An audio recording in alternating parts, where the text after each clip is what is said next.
Shalom, selamat pagi pemirsa dimanapun berada. Seperti biasa sebelum melakukan aktivitas kita hari ini, kita akan mendengarkan renungan pagi dari Ibu Sitanggang. Sebelum mendengarkan renungan pagi kita pada pagi hari ini, kita sama-sama berdoa. Bapa yang baik yang bertahta dalam kerajaan surga, kami mengucap syukur Tuhan berberkat yang boleh kami rasakan pada saat ini. Kami boleh masih dalam keadaan sehat. Sebentar Tuhan, kami akan mendengarkan firman-Mu melalui renungan pagi. Kiranya Tuhan menjamah hati dan pikiran kami, sehingga firman ini dapat kami mengerti dan kami lakukan dalam kehidupan kami. Berkati umat-umat Tuhan, pemirsa dimanapun berada. Bila berkat kesehatan, rezeki yang daripada-Mu boleh menjadi bagian mereka. Berkati kami Tuhan sepanjang hari ini, mohon ampun dosa pelanggaran kami, karena kami berdoa dalam nama Yesus yang menebus kami dalam dosa. Amin. Judul renungan pagi kita pada pagi hari ini, nasihat penting. Intinya saya ambil dari Amsal 15 ayat 22. Rancangan gagal kalau tidak ada pertimbangan, tetapi terlaksana kalau penasehat banyak. Suatu kali seorang pria yang tubuhnya gatal-gatal pergi ke kota untuk berkonsultasi dengan seorang dokter. Setelah berkonsultasi dan menjalani serangkaian tes, dokter tadi menyarankannya untuk tidak memelihara anjing karena pasien tadi ternyata memelihara banyak anjing. Karena nampaknya gatal-gatalnya itu terjadi karena ada reaksi alergi terhadap anjing. Nampak bingung mendengar diagnosa itu, pria tadi lalu mengucapkan terima kasih pada sang dokter. Lalu dia keluar dari ruang pemeriksaan. Setelah di luar, lalu seorang perawat bertanya, "Apa yang akan Bapak lakukan? Apakah Bapak akan menjual anjing-anjing Bapak atau memberikannya kepada orang lain?" Lalu pria itu menjawab, "Tidak, dua-duanya. Aku akan pergi ke dokter lain dan mencari pendapat kedua. Lebih mudah mencari dokter daripada mencari anjing yang setia." Nasihat atau pendapat dari orang lain itu memang penting. Kitab Amsal sendiri menegaskannya. Dalam beberapa ayat dikatakan kalau nasihat itu memang sangat penting karena bisa menjadi penentu berhasil atau tidaknya sebuah rencana atau rancangan. Maka dari itu saat kita berada di persimpangan jalan atau saat kita harus memilih jalan mana yang semestinya harus kita lewati, tidak ada salahnya buat kita mencari nasihat, pendapat, atau pertimbangan orang lain yang kita rasa lebih tahu dari kita, berpengalaman, atau lebih bijak. Jangan sampai kita malah jadi orang yang sombong, yang merasa tahu segala-galanya dan sama sekali nggak butuh pendapat orang lain. Lalu apa yang terjadi kalau nasihat dari orang yang kita minta nasihat ternyata bertentangan dengan pendapat kita?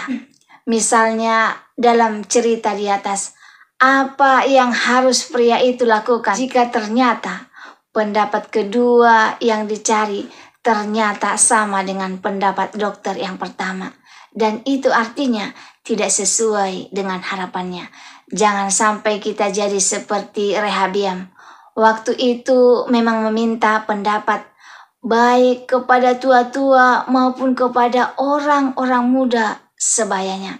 Lalu yang tua memberinya nasihat dan yang muda juga. Tapi Rehabiam merasa nasihat orang muda lebih cocok sama pendapatnya sendiri. Maka ia pun lebih menerima nasihat dari orang muda. Akibatnya Israel mengalami perpecahan.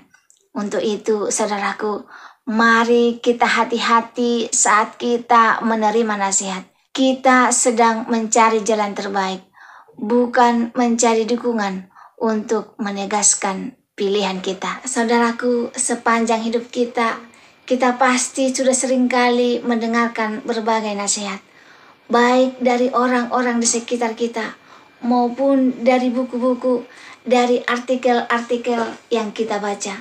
Saking banyaknya nasihat yang kita terima, kita merasa bingung mau mengikuti yang mana. Apalagi ketika nasihat itu terdengar berbalikan. Misalnya yang satu bilang menabung itu penting, tetapi yang lain pula mengatakan kita harus menikmati hasil kerja keras kita, biar rasa lelahmu terobati dan kamu lebih semangat lagi bekerja. Agar kita tidak bingung, ada beberapa hal yang perlu kita ketahui sebelum mengikuti beberapa nasihat. Yang pertama, pilihlah nasihat yang sesuai dengan kondisimu saat ini.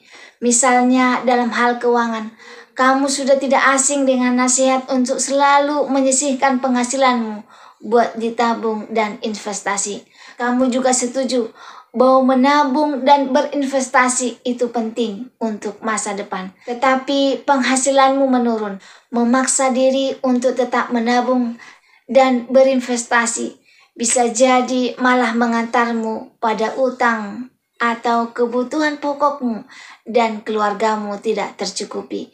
Dengan kondisi begini, lebih tepat jika kamu mengikuti nasihat untuk mengutamakan pemenuhan kebutuhan pokok sampai kondisi keuanganmu pulih. Seperti ilustrasi kita di atas, nasihat yang tidak sesuai dengan kondisimu saat ini bukan berarti nasihat yang buruk. Di lain waktu dan keadaan, mungkin nasihat itu akan tepat untuk dijalankan saat ini. Yang kedua, nasihat yang saat ini yang gak cocok buatmu bukan berarti selamanya gak berguna untukmu. Yang ketiga, asal mengikuti semua nasihat bukanlah tindakan yang bijaksana.